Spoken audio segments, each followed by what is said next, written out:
No, you're absolutely correct.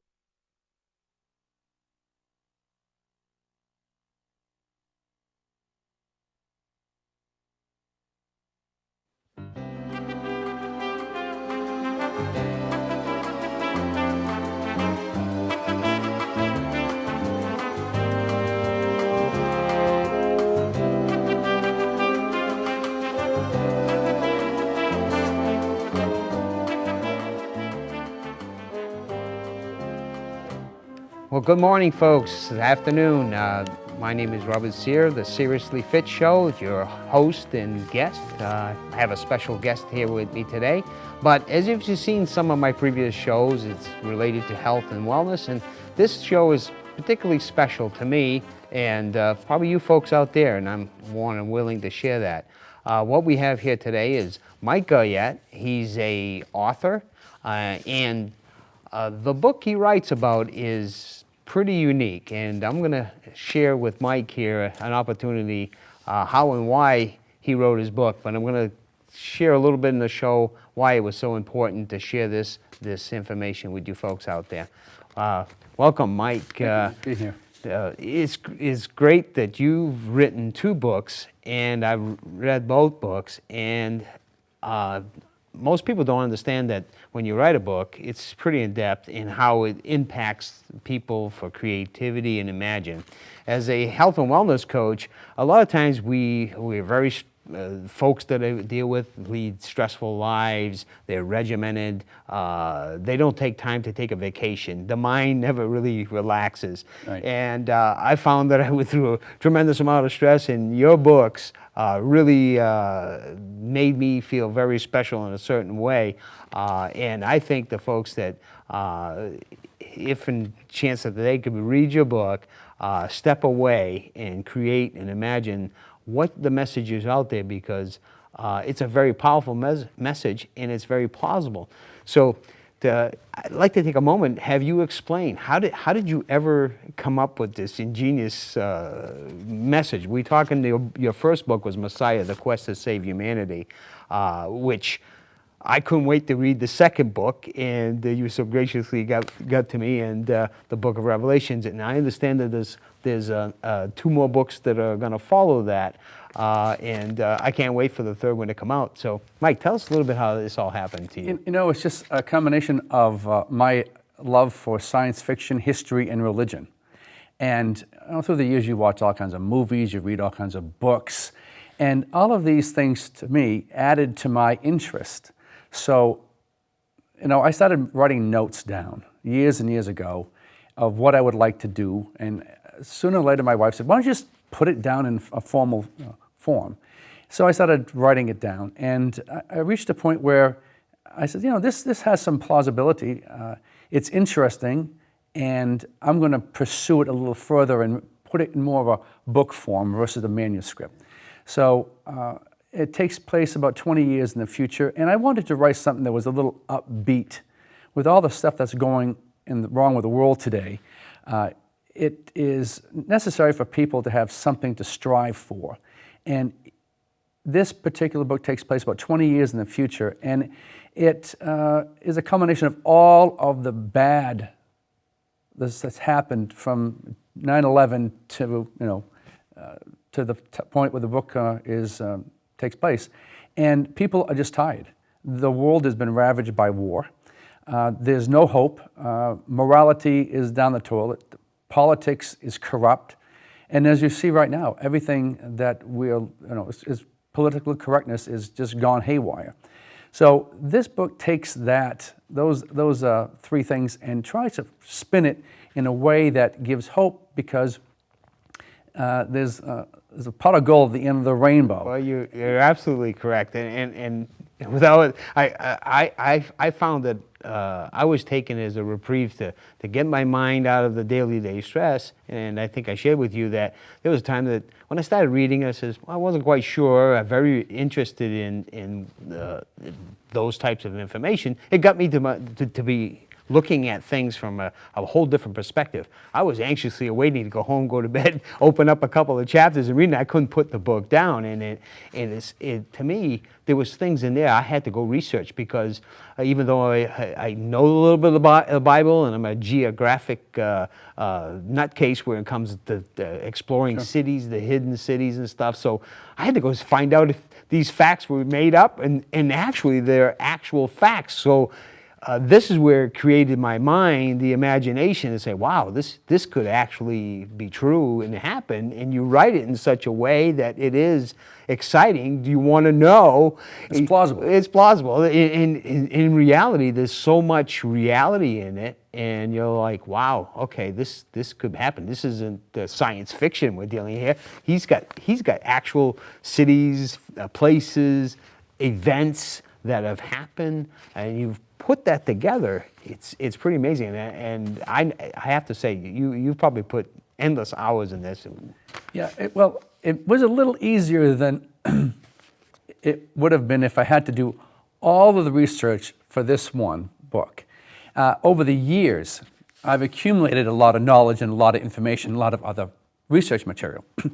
So I just took what I had available and didn't had to reinvent the wheel.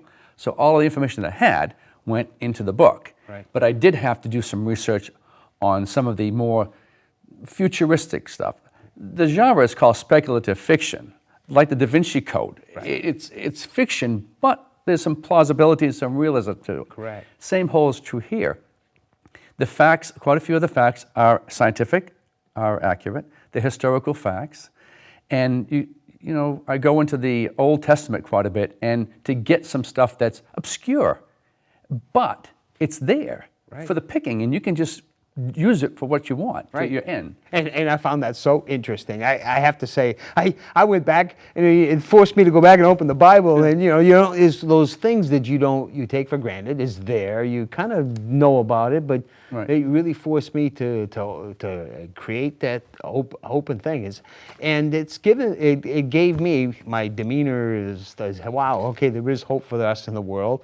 It put my mind at a better place. So when I had taken time off, my wife said, boy, you're really into that book. And I said, well, you know, I'm taking that time to get my mind refreshed, taking a vacation. And really, it was helpful for me as a health coach to get away from reality a bit and be able to speculate that that could happen. And I can't wait for the third edition. And I don't want to break everybody's plan, but I have to say, Mike, there must be some special pieces that enlightened you to pursue this endeavor. Well, there are. I mean, the fact that this is a book about, it has a lot of religion in it, but it's not religious. There's no preaching in here. It's generic, and I use it more in the historical content. But I looked at the three monotheistic religions. You get the Christians, the Jewish religion, and the Muslims. They're all waiting for one thing. They're all waiting for a Messiah. So that's the common denominator here.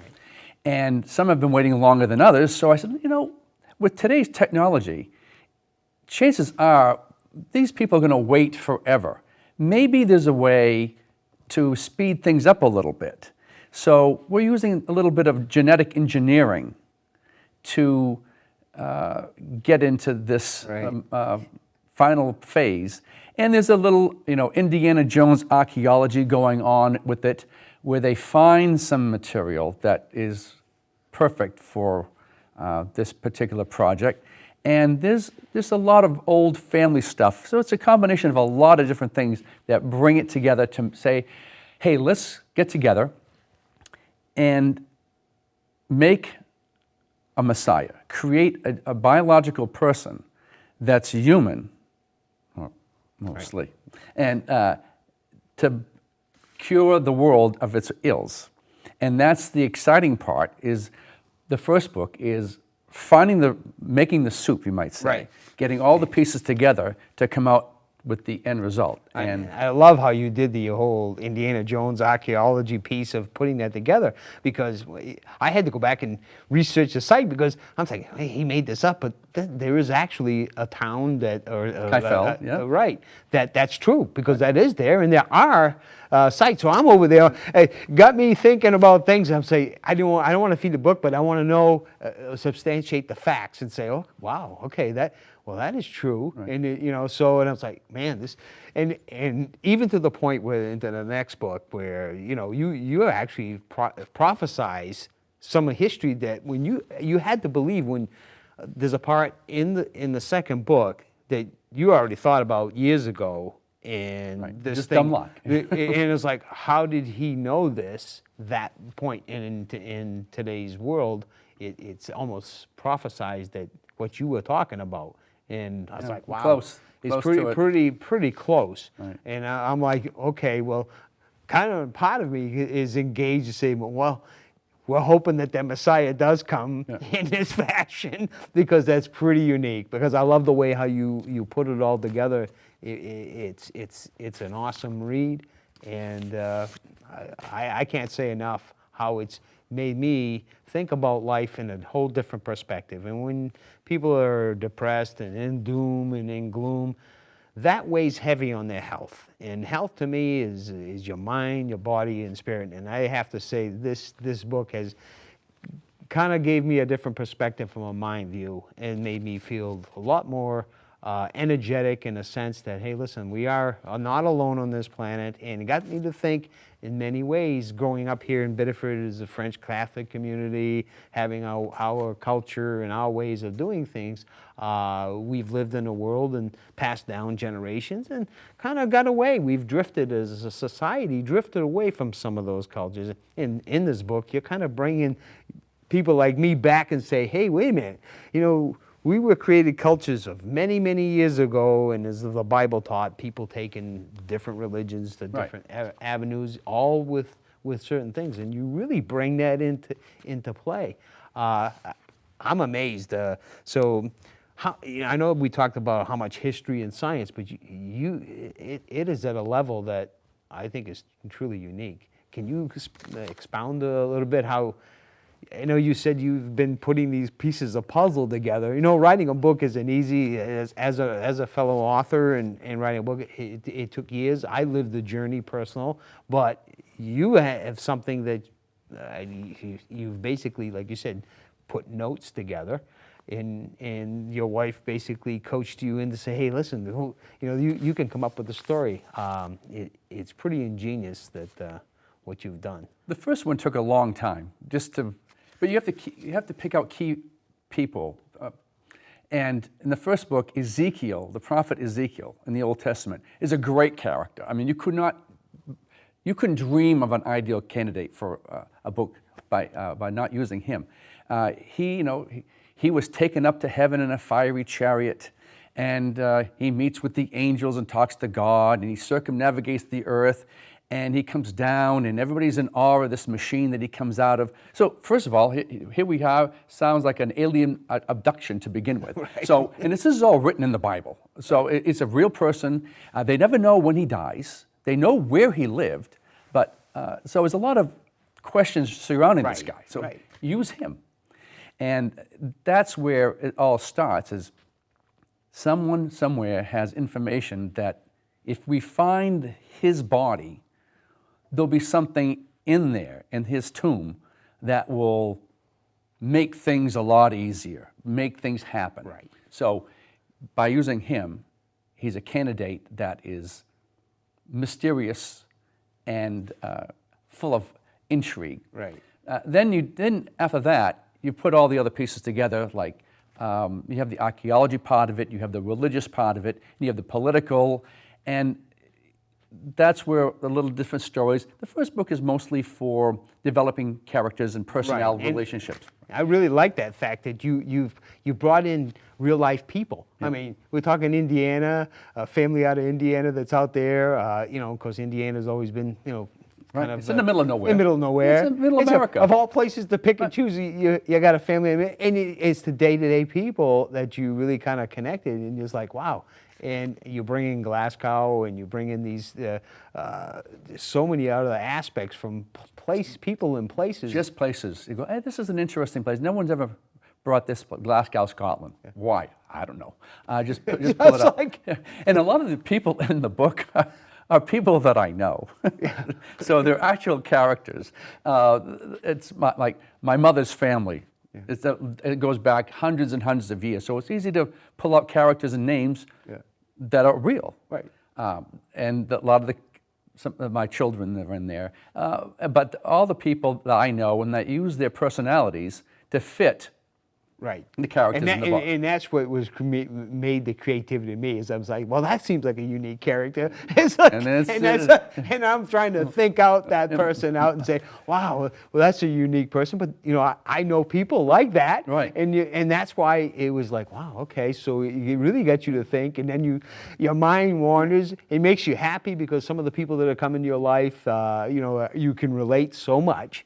And you're thinking, oh, you know, Dr. Wing, it's like a very special person, but I know some women, they're just like that. Sometimes I change the sex, so it could be a woman, but it could really a man. Could have been a man. But yeah, all my boys are in there, and they'll go, why did you make him? It's all based on personality. Which person would be best suited for this particular one, et cetera, et cetera.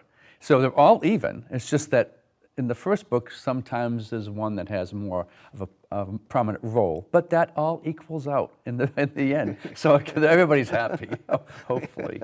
But the first one was kind of fun. The second one was even more fun because now we get into some more technology. There's a little bit more sci-fi in book 2, where I had to do a lot more research because there's a lot of Newtonian and Einstein's theories that come into play. And it's not over the top. People can read it and understand it easy. But I had to do something to make the information that was found in book 1, you just can't let it hang. Right. So I'm carrying it over because there was so much technology being developed that they find something that's a little bit more neat, cool, futuristic, science fiction-wise. Well, this was what I think dragged me into the second book, and I says, I can't wait for the third book, and I think the audience really has to know that we have a special person here, folks, and I'm hoping that most of the people out there realize that it is something to take you away. You're going to go on vacation, you really want to relax, and you want a good read. Mike has created a venture here to get your mind inspired, creativity, take that load off your back, to get you from a different place, a different perspective, and really enlighten you that there is some hope, and at least we think there is, and I can't wait for the next section. But I know this endeavor has been a pretty awesome adventure for you, and you know, as a book writer, there's books all over the world, and it's getting hard to promote yourself. And I invited Mike to come in, and I think it's a message that we need to share to the world, and because from a different perspective, getting us back to our roots. I know my wife's very much into genealogy, preserving history, our culture and history. So I hope to have her on our show because it's going to be local and things. But I think you bring something very special to our community here, having, you know, thank you. Future Stephen King could be here, you know. Yeah. You know? I wish just a little bit. I want to thank Young Street Publishing, my publisher, and Melina Erickson, for having the patience to work with me on this, because it's been a long process. And the editing book 2 was over a year long. So everything's a long process and takes much more time than you think it's going to take. Absolutely. And I'm not a very, very patient person. So you have to sometimes sit back and just chill a little bit. And I've had to learn how to do that because I want something to happen now. But it doesn't. It's out of your hands. I think a lot of people in general are in that mix. Again, it's the society that we're driven now. Everything is instantaneously. People are texting, they're messaging, they get hold of you quicker. Everything's fast. But I think this is kind of being able to sit back and enjoy a book. I think society in general has stepped away from reading books. I've interviewed people and said, hey, have you read a book lately? Shit, I haven't read a book in years. And unfortunately, I think it's a venue that most people step away from, and I really think that having you on the show that get people to at least explore your book and take a load off their mind and get that creativity and understanding. But what's scary is that in the second book, I mean, and we're dealing with it today. You somehow. And there's no way you'd have known that, but I don't know how you did it, but find out that North Korea is building missiles and this and that. And when I was almost shocked when I was looking at these North Korea as part of his book, and I said, how did he know that? Like you said, it took years to put this together, and you picked out of a hat North Korea. Well, they're trouble spots. They're trouble spots. And some of these people just never go away. They're bullies, and they're always going to be around. So you say, okay, chances are these morons are going to be around 30, 40 years in the future. Yeah. So you try to exploit that and cross your fingers that maybe it's relevant. Right. I tried to write the books. My wife is an avid reader. She reads books a week. So I wanted to write a sci-fi book that interested women, because there's a big female twist here. I mean, the Messiah was a woman. Right. Which I figured even Steve. You know, throw a little, we never know who or what. Right. But that's where I wanted to make it female friendly. So it's not a book that's overburdened with technology and with other more masculine type stuff, information. But it has value for both sexes. But the first one is definitely geared for women to at least connect with something that's a little bit more, maybe out of their comfort zone to read. And it still has a lot of what they like, and hopefully they'll be connected. I certainly connected with it, and how the character comes out that she doesn't really know, but she has to know, and how she reserves her things. And growing up in Indiana in anywhere here in the country, kind of out there. It's pretty unique that she evolves into this young lady that's just flowing, that somehow is under the radar. Her friends know that she's somewhat special, and they all kind of keep it to themselves. They don't really, they just know that's her. And that's kind of unique how you were able to do that. And like you say, it is women friendly, but I enjoyed it as a man to say, hey, wow, you never know. You need to be open-minded. Some people would say, oh, that's, well, don't look at it that way. Right. We never know. I mean, so. Well, the main character in the first book is not the same main character as the second book, because you have the mother. Right, in the first book. Right. It ends with the birth of the baby. But you know, I wanted a character that was fun-filled. She is the mother is kind of a wild card in this one. She's a party girl. And, you know, it can just prove that some people, they can change during their lifetime. Absolutely. It's depending on the circumstances. They are given a choice. So, you know, there's a lot of fun, and a lot of people will say, oh my God, that was me. You know, oh God. You know, I've got 4 daughters, and I saw one of them. I was just, well, wow, you must have been, the character was written after her. And you know, there's always one that's, and I had one. My youngest one was Mr. Party. And how you uniquely put how he met the archaeologists and how they got together. There was some. There's intrigue. It's intrigue. Some divine intervention. It was pretty unique. And that first one, like, there's a lot of interpersonal relationships going on. Yeah. It's a lot of you know, personal stuff that you need to develop the individual characters first, and then try to bring them together. But you have to have the outside forces colluding for this to happen, because it probably would not have unless they were put in this position. And it was all kind of planned that way. Oh, that's pretty amazing. It's pretty amazing how that all this. So to try to summarize to the audience, what message would you deep down would like to get out to the world, and in hopes that if they do pick up your book, I know it's impacted me, and that's why I'm sharing this story. What were your thoughts when, or what would your vision would be as you pursue the next edition of this book? I want people to think about the fact that everything is possible. And even though this is fiction, you never know. Humanity has reached a point that it's a tipping point, realistically. Everything seems to be going wrong. You have violence all over the world. You have, the U.S. government is in chaos. Sometimes most of it's self-inflicted. No one seems to be happy. Everybody wants to be free to do what they want to do, but they always want to do what they want to do. If you don't agree with me, tough. Right, so you have extremes on both sides. This happens to bring parties together where there is the possibility that at some point you may have leaders that have the strength to do what's needed. It may hurt. Sometimes, like when you're sick, you have to get sicker before you get better. Right. Same thing here. You reach a point where you have to stop and think about where you want to go. And sometimes the road is a little rough. But at the end, there's hope. And this is where I want it to be known in this book, that it's not a doom and gloom book.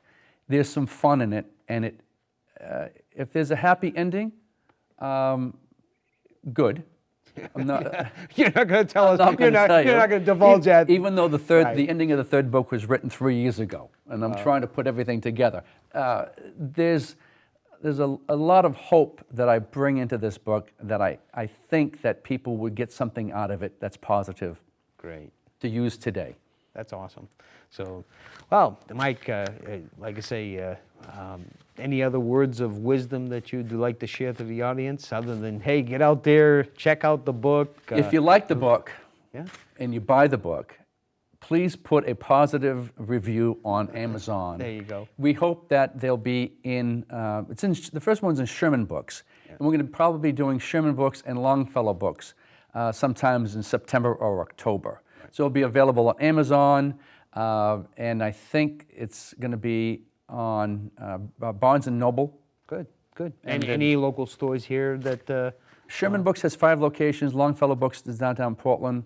And we'll probably get into none such, but a lot of the companies put a lot of restrictions on what you can do. Right. They want all of it.